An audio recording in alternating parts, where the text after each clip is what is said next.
And I guess, the other news that you have is you guys made a release saying that the presence of gallium and then the market restriction that China was imposing could make this a valuable byproduct, because from what I can see, Salazar's secret, or the dark horse part of, could be those byproducts that you have, because you got your scandiums, you got your HPA concept. Tell us about that release. Yeah, so the gallium one was interesting because we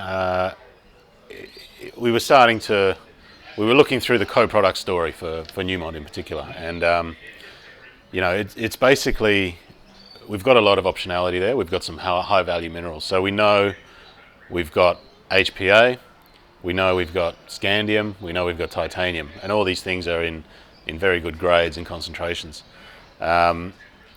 We had a look through the historical drilling, and we found only a handful of holes had been assayed for gallium, but they showed really good gallium results.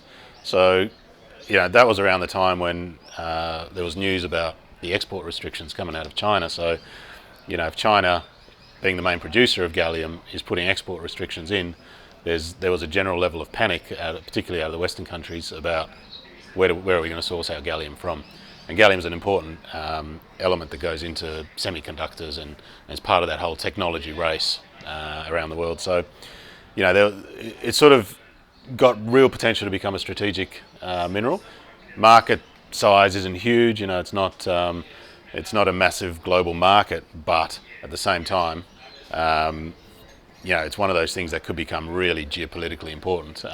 So we were just looking through the assays, and 3 or 4 holes that were assayed were really good. So we thought, okay, well that's really interesting.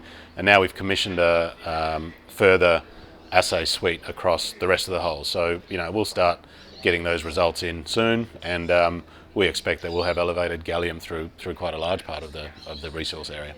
So gallium's one of them, but the slightly bigger question for us is, how do these other things play into it as well, which is scandium, titanium, HPA.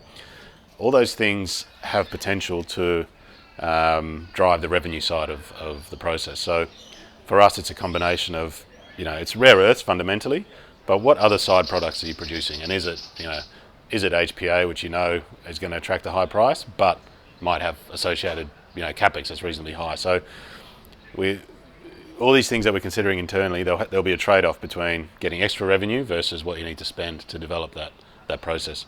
But I do think, what's really interesting for us is we have that optionality. So it's rare earths with a side of high value minerals, and it might be HPA, scandium, titanium, or gallium that we sort of add into the mix in any combination.